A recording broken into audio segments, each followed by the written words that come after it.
Riya Shah and I am the L3 co-facilitator of Misal 2017 batch. But the unique thing about this batch is that it's the only English batch going on in Oasis right now, which I'm very jealous of, because when I was doing my L3 I would have preferred doing it in an English batch, but there wasn't anyone existing. So I'm very grateful to Shiva Didi to give me this opportunity to be by her side and go through this journey with her. Now the unique thing about this is that I've also been a facilitator in other Gujarati batches, but the dynamic in this batch is very different because we have half of our participants from the West Zone, which are from Gujarat, Delhi and West and North Zone, and the other half are from Bangalore. Now the tricky part is that we don't only have language barriers in our group, but we also have cultural differences, economic, socio-economic differences, and we have all been born and brought up in a very different way. So when you bring two drastically different groups together in one batch, you can imagine what kind of a chaos it can be.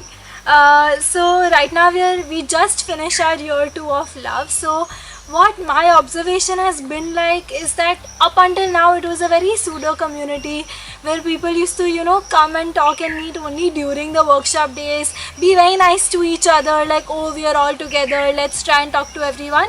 But outside it, there was drastically two different groups that wouldn't communicate with each other, that didn't have that interaction. Normally in the outside world people would give up, but this group didn't. They consistently, since the first batch, are always trying to make efforts that how can they bridge the gap between them, how can they grow closer, how can they grow fonder. And this attempt, their continuous tries, led to many different ideas, like making partners across zones so that you could talk, trying to be vulnerable to people that you don't know so that you create that level of comfort. And now by the end of the second year, I finally feel that their effort by not giving up has finally come to some result, as I can see all of them sitting with each other, communicating, laughing, joking, and actually caring about each other and each other's growth. So this transition from two groups not caring about each other to finally forgetting the differences to find the humanity in each other and to see the spark and to feel love towards the other person is, I think, one of the most beautiful transformations of a community that I've noticed. And I feel very privileged, and I see them mature as a community. Recently they were introduced that they are going to be coming to the third year integrity year now, which is no joke, in which you are challenged and questioned up and down, in which you have to give up and let loose of all your ego to really be on the path of growth.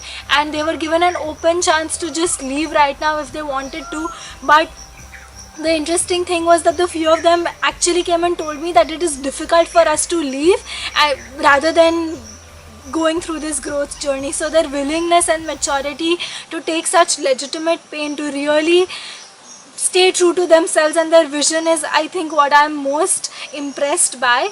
And what I look forward to is to see how these extremely competent individuals imbibe character to really become future leaders, and I can foresee them being in positions and influencing world towards change and towards peace. So I think that is in few words an apt description of what our English batch looks like. Thank you.